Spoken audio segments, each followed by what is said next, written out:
Dutch legends say that the symbol of Amsterdam, the triple X's, represents the three ancient dangers to the city: fire, disease, and flooding.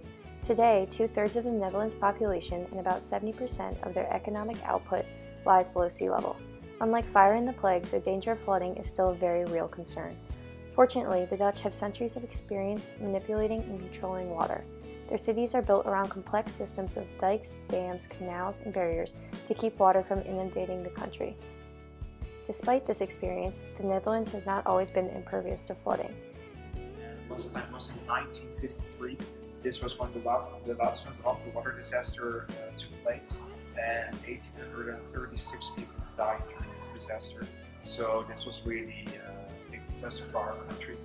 After this disaster, they designed a plan which was called the Delta Plan, and in this plan it was stated how the Netherlands would be protected against high water rise. And one of the things they started building after this plan was the mast of the storm surge barrier, but there are multiple other barriers built as well due to this plan. The gate has two arms resting on either side of the canal. Each arm is as tall and twice as heavy as the Eiffel Tower. When the arms are open, the waterway is accessible for shipping routes, and when they close, they serve as a protective storm barrier for the city of Rotterdam. The opening and closing of the arms is an automated process controlled by computers that monitor the sea level. These structures are crucial aspects of controlling flooding and have kept the Netherlands safe since 1953. However, dikes and other massive barriers against the sea will not be the answer forever. With temperatures increasing due to high concentrations of heat-trapping gases in the atmosphere, sea levels are on the rise. This is a result of thermal expansion, melting glaciers, and polar ice caps, as well as ice loss from Greenland and West Antarctica. Over the past 20 years, the annual rate of sea level rise has increased by 0.13 inches. While this may seem minor, this rate is twice the average speed of the preceding 80 years and is only getting faster. For a country with the majority of its people living under sea level, this is no trivial problem. If sea level rises just 1 meter, entire cities could be destroyed. Sea level in the North Sea will rise 60 centimeters every 100 years.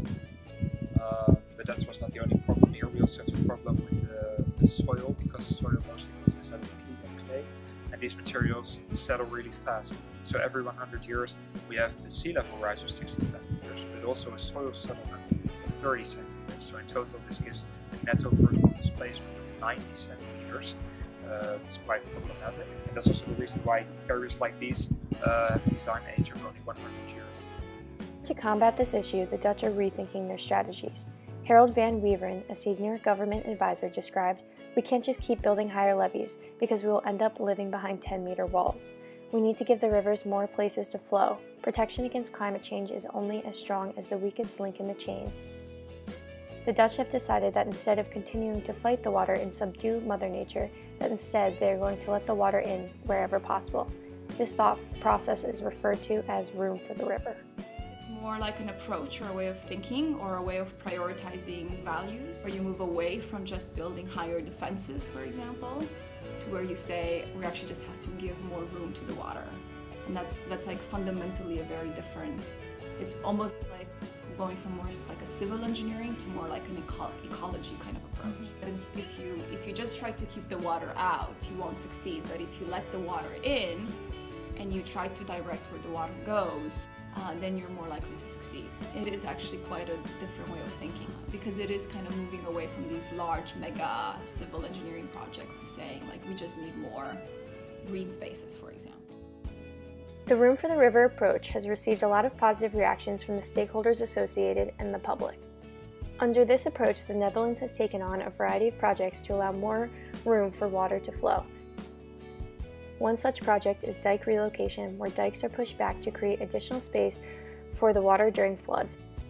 Another method is lowering perpendicular groins, which allows water to flow continuously and clears out sediment. A third technique is removing obstacles. This also helps increase the flow rate of the water and discourages flooding. The only thing, they also got floodplains, and they use them to put the water in when the water gets too high on the river. So these are really designed where no people are living to flood during these scenarios. The Dutch have had to adapt to flooding for centuries, and as a result, they have risen as leaders in the fight against the rising seas. This fight is only getting more challenging as the severity of storms increases.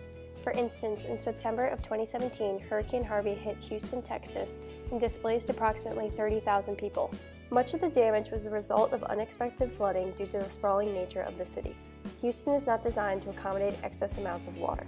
Had Houston adopted Dutch planning principles such as room for the river, this storm wouldn't have been as devastating. As the seas continue to rise and the frequency of severe storms increases, many other cities across the globe are looking to the Netherlands for guidance. While room for the river may not be the final solution for these threatened cities, it provides hope in a dismal future.